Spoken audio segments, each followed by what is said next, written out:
I'm the founder of Alpha Market Meridian, and here is your institutional-grade daily briefing on the US 500. The liquidity tied itself.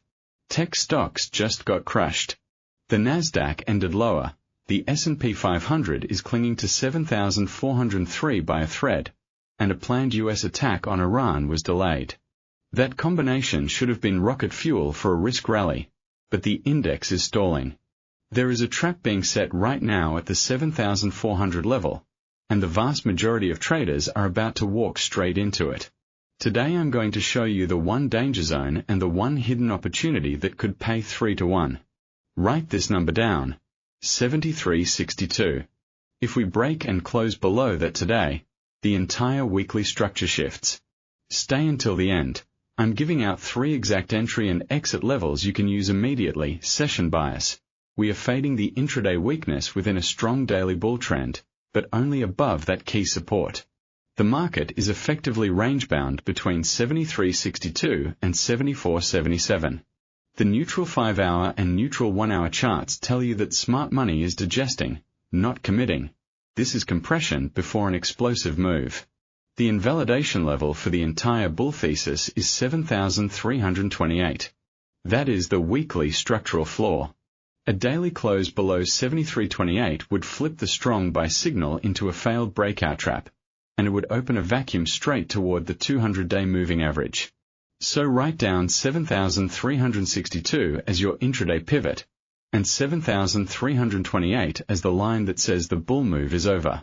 Keep those two numbers glued to your screen. Now let me walk you down the timeframes and show you exactly why 7,400 is a liquidity magnet and why most traders are misreading this tech bleed. We go top down, weekly chart first. The weekly is a strong buy. The US 500 is riding well above every major moving average. The MA20 sits at 72.74, the MA50 at 69.34, the MA100 at 69.18, and the MA200 at 67.85. That is a textbook bull alignment, price above the 20, 20 above the 50, 50 above the 100, 100 above the 200. The 200-week average is not given, but the daily 200 is 6,785, and we are over 600 points above that. That tells you the macro trend is unbroken, institutional flow is still structurally long, and this is not a market you blindly short unless something fractures. On the daily chart, we also have a strong buy designation, but look closer. The daily MACD histogram is printing lower bars while price simply grinds sideways near 74.03. That is a classic negative divergence in the making. Momentum is bleeding out even as price refuses to drop. This is exactly the kind of hidden weakness that creates a trap because retail sees the daily strong buy signal and piles in long, not realizing that the engine is losing horsepower. The MA20 on the daily, at 72.74, is still sloping higher, and that's critical. As long as price holds above that MA20, the bull trend is breathing. But here's the nuance. The distance between price and the MA20 is shrinking. We are compressing. A reconnect ion with the 20-day average would be a healthy pullback, but if it breaks, the next magnet is the MA50 at 69.34, which also happens to be converging with the MA100 at 69.18. That's a bearish confluence if we ever slice through 72.74. For now, we treat it as a deep support zone, not an active target. Drop down to the 4-hour chart. We don't have the exact 4-hour moving averages given, but the 5-hour trend is neutral, which strongly suggests the 4-hour is compressing. Picture a flat 20 period and a flat 60 period on the 4-hour, price coiling right between them. The 4-hour MACD is likely hugging the zero line, neither bullish nor bearish, a spring waiting to be released. This is where the professional trader's antenna goes up, because the longer the compression lasts, the more violent the expansion. On the 1-hour chart, the story is exactly the same. Neutral trend, price hovering at 74.03, with key support at 7,362.93 and resistance at 7,477.36, then the psychological 7,500.41. The 1-hour 20-period moving average is flattening. The 60 period is slightly sloping up. This is a battlefield where the bulls are trying to defend the intraday trend, and the bears are trying to roll it over.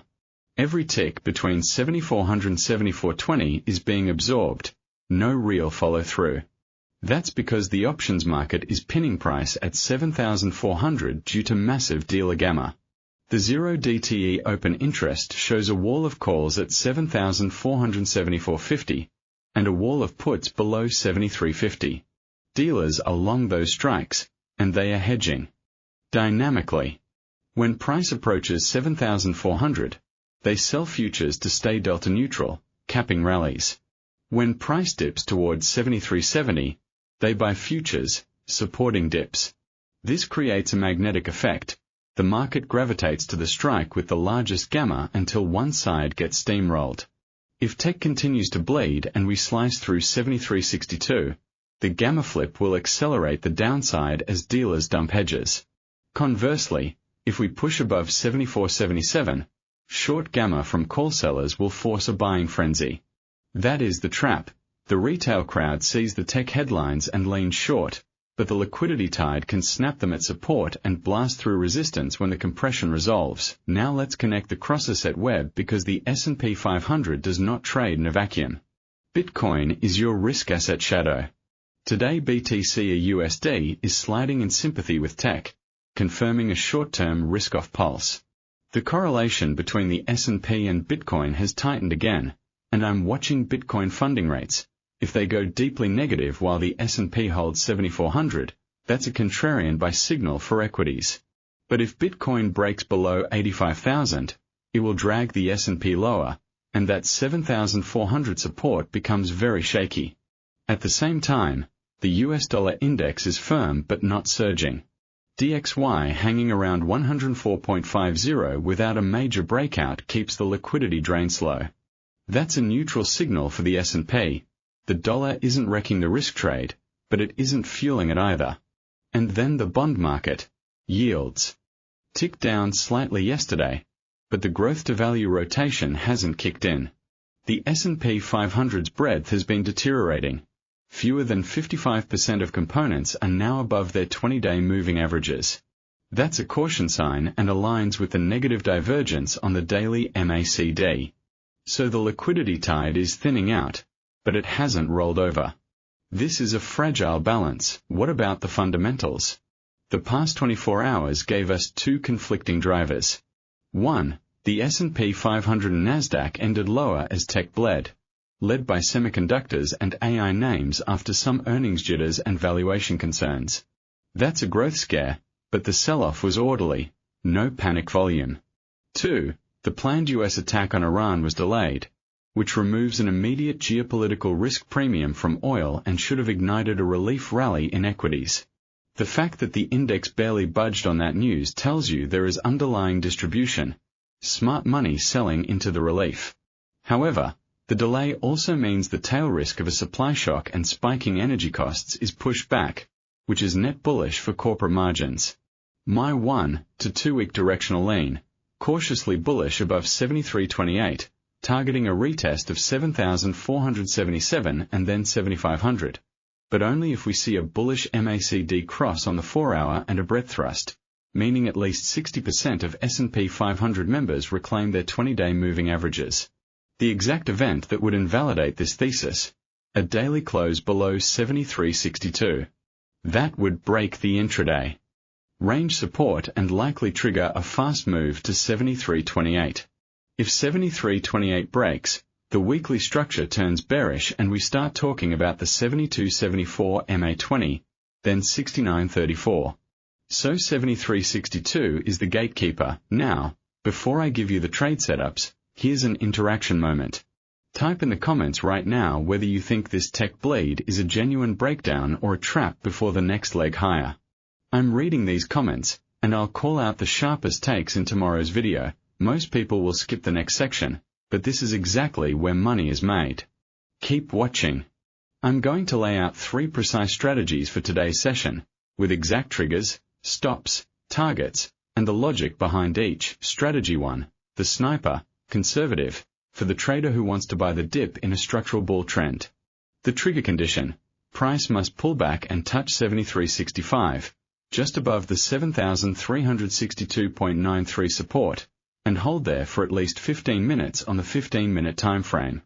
We want confirmation, not a bottom catch. On the 15-minute chart, we need a bullish hammer candle or a bullish MACD cross above its signal line while price is at 73.65. That tells us the liquidity grab has occurred and buyers are stepping in. Entry is 73.65. Stop loss goes at 73.49, which is below the 7,362 support and below any intraday wick area. That's a 16-point risk. The logic: if price trades below 73.49 for more than a 5-minute candle close, the support has failed and the trapdoor to 7,328 is open.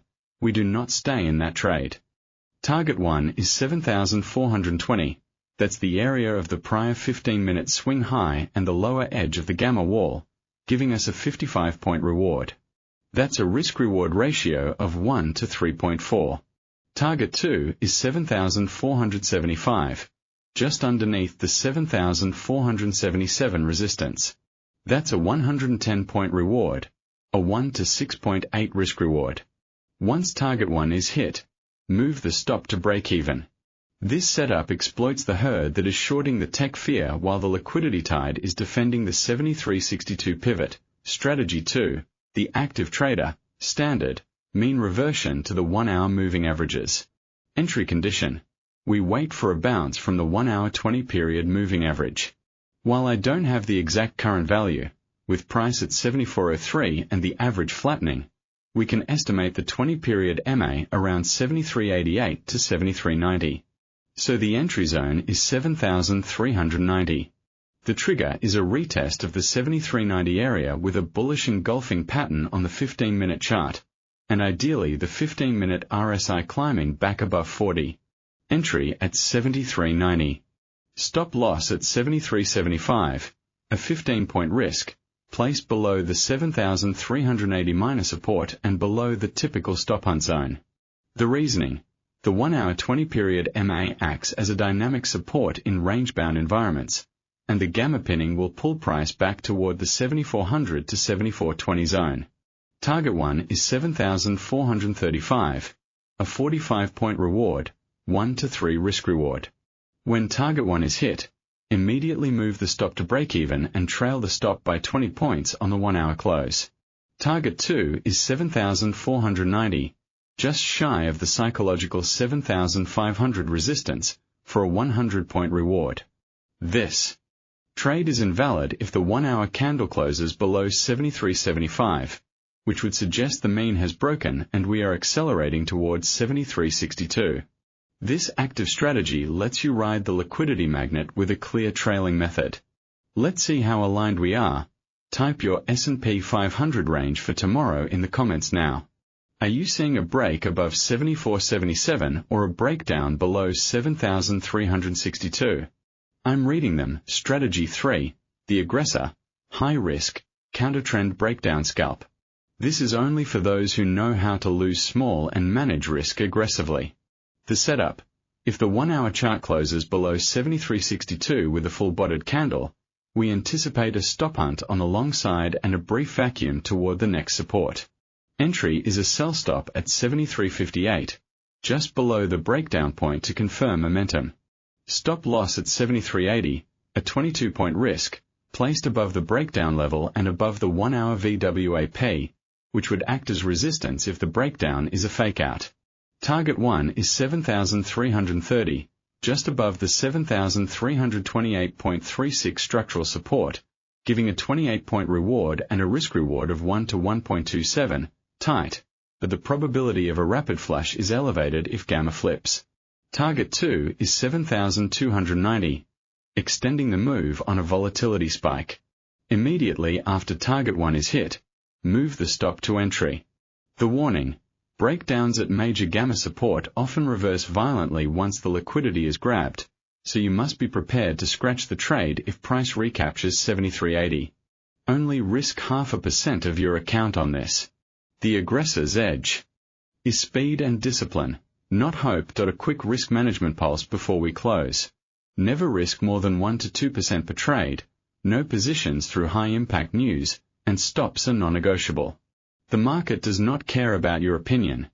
The one most critical level for the next session is 7,362. If we close below that, the weekly structure bias starts to wobble and the trapdoor towards 7,328 opens. Tomorrow's focus will be the Fed minutes and the S&P Global PMI data. Exactly the kind of event that can break this compression and launch the next 100-point move. If you want the full breakdown on Bitcoin and the S&P divergence, including the funding rate signal and the exact BTC level that confirms a risk-on rotation, that video is live right now on the channel. Smash the like button if this analysis gave you a clear, executable plan for today. Subscribe, hit the bell, and I will see you in the next one, where we continue to map the liquidity tide on the US 500.